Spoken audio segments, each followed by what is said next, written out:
I'd like to welcome everyone back to JWB Homestead. Today's video is to show you my upgrades for my 2026 Purple Martin season.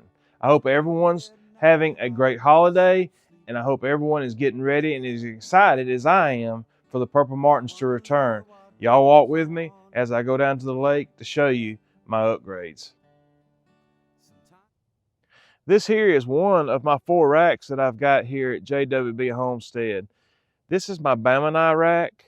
I made this rack myself. I kind of went off of the Gemini rack measurements and made it out of a wheel that you see all this orange pipe on. Of course, I cut it down and made it a lot lighter so it was easier going up and down the pole.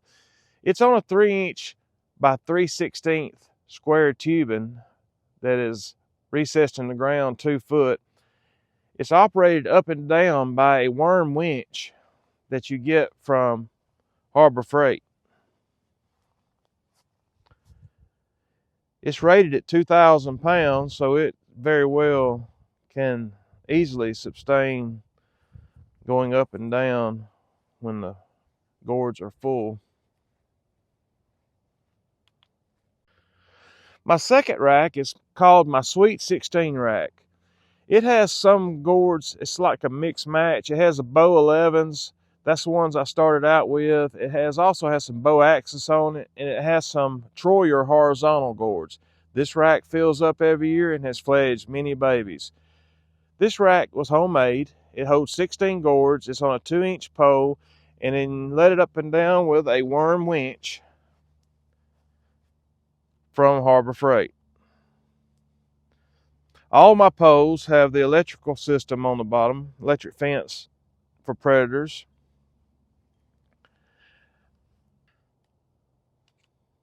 This here is my third rack. I built this rack myself. It's called my Gemini rack.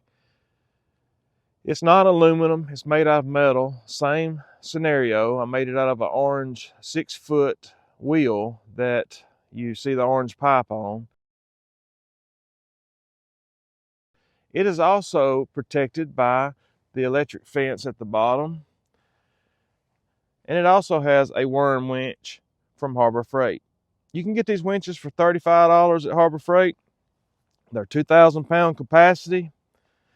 It will be all you need for your Purple Martin gourd rack.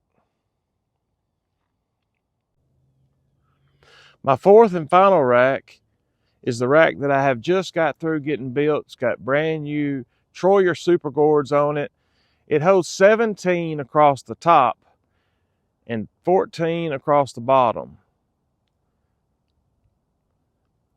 I made this rack a little bit different from my other ones simply because I didn't want the bird droppings to drop on the rack, the gourd up under it. So I recessed them inside a little bit, as you can see, to help out with that, and also to make it easier to access the nest check holes.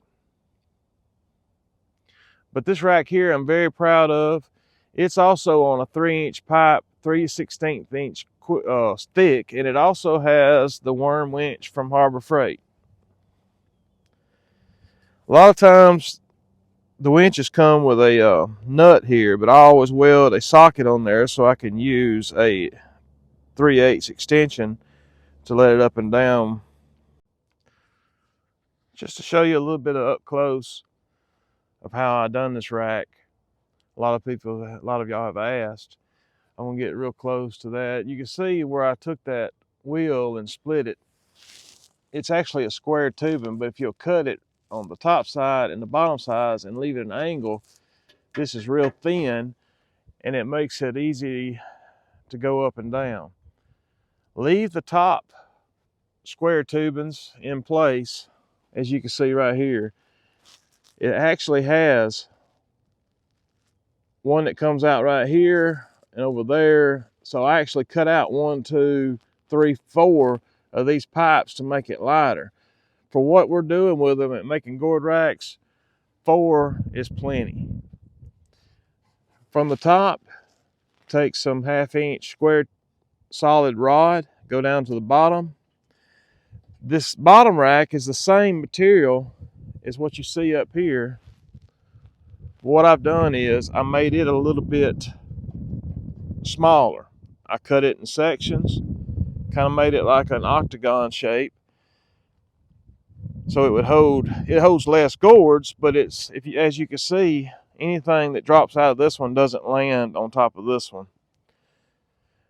The only drawback is it don't hold as many gourds, but they stay a lot cleaner that way.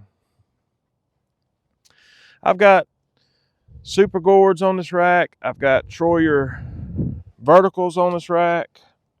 I've got to come back and put some nuts on my screws here. You can order those aluminum brackets from Troyer or anywhere pretty much, but they're like $6 a piece. You can get these all thread 6-inch 5/16, or you can use 3/8 bolts for $1 a piece. A lot cheaper doing it that way. Put you a nut on the back side when you get ready. I've got to come down here and put caps on them to keep anything out. I don't really have problems. I'm very fortunate. I don't have problems with sparrows here, so that's the reason I went ahead and put my gourds up. But anyway, I was going to show you how I've done some of these super gourds. This is the Troyer super gourd tunnel extension that comes with super gourds. I've done them that way.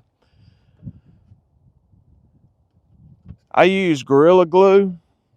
It's a constructive adhesive. You can see right here, this gourd right here is this 3rd year. Man, it's still good. So a lot of people use Lexel, and I'm sure, I haven't ever used Lexel, so I don't know. But I love to do this right here with my gourds. I've got one of my videos, if you'll go back and look, shows you how to do this with S&K tunnels on this is actually an excluder gourd, so. But it's very easy to do, and the Purple Martins love it. They love to be able to go in there. They got a lot of room in the tunnel, a lot more room they got in this tunnel. They got a lot more room. You see all the babies come out when it's feeding time. They all can get their heads up there. Where here they're limited to about 2. Now this here, a friend of mine on Purple Martin Fanatics page has a 3D printer, and he printed his own gourd. He sent me the file over, and I give it to a friend of mine, and he printed this gourd for me. I was very surprised when I got this gourd back. A solid, thick gourd with a porch, screw on cap that I can't get off, but I'll get it off here in a minute. I'm gonna watch this gourd this year just to see. It printed out where the hole was already here, and I stuck a piece of 1/2 inch in there.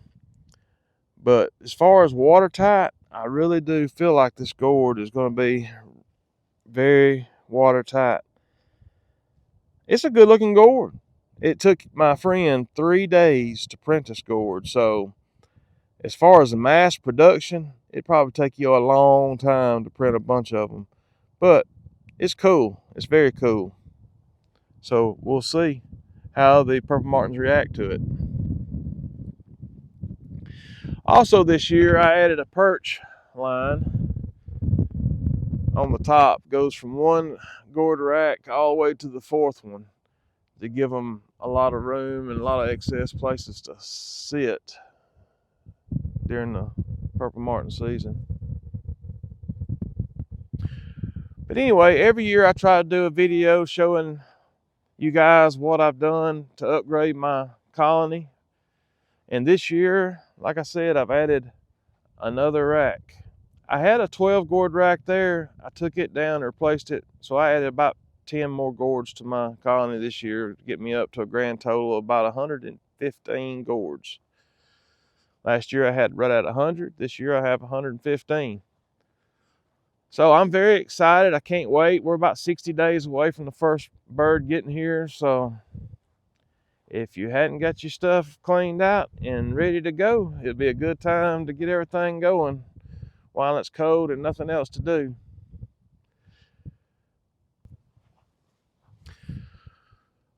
Once again, thanks for watching JWB Homestead. I hope you got something out of this video. I haven't posted a video since the Martins was here like this past summer, so I thought it'd be a good time to get on there and put something else out there for you guys to watch. I know I ain't the best at making videos, but I try. Hey, I'll end on this note right here. Make sure you tell somebody today that you love them. Nobody's promised tomorrow. Just know where you're going, have faith in God, and you'll be okay. Well, once again, thanks for watching. Until next time, I hope everyone has a great Purple Martin season.